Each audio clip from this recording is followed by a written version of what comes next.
চলুন আজকে খেতে খেতে একটা গল্প শোনাই আপনাদেরকে। একটা অতি চালাক গাধার গল্প। কোনো এক গ্রামে এক গরিব কৃষকের অল্প কিছু জমি ছিল।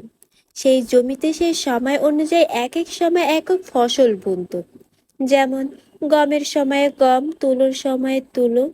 আর এই ফসল সে দূরের একটা বাজারে বিক্রি করে সেই টাকায় নিজের সংসারের প্রয়োজনীয় জিনিস কিনে বাড়ি ফিরতো। তার এই আসা যাওয়ার পথ খুব একটা আরামদায়ক ছিল না। পথে একটা পাহাড়ি নদী পার হতে হতো। তার ভীষণ কষ্ট হতো মালামাল নিয়ে আসা যাওয়া করতে। এক সময় সে কিছু টাকা খরচ করে একটা গাধা কিনলো। সেই গাধার পিঠে বোঝা বেঁধে সে বাজারে নিয়ে যেত। এভাবেই চলছিল। একদিন কৃষক গম থেকে আটা বানিয়ে বস্তায় ভরে গাধার পিঠে চাপিয়ে রওনা হলো বাজারে। আটা বিক্রি করে এক বস্তা লবণ কিনে আবার গাধার পিঠে চাপিয়ে বাড়ি ফেরার পথ ধরল। ফেরার পথে সেই পাহাড়ি নদী পার হবার সময় তার গাধাটা হঠাৎ পা ফসকে পানিতে পড়ে যায়। তাতে করে সব লবণ পানিতে গলে মিশে গাধার পিঠের বোঝা হালকা হয়ে যায়।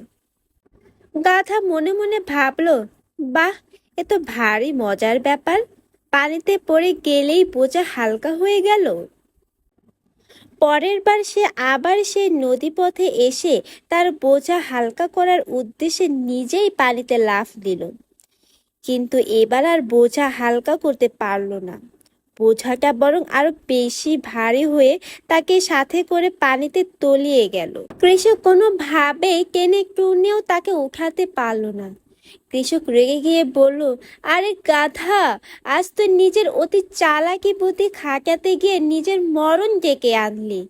আজ তোর পিঠে লবণ নয়, ছিল তুলোর বস্তা। মোরাল অব দ্য স্টোরি, আমরা সব তুলোর বস্তা। বেশি ভারী হবার আগে সাধু সাবধান।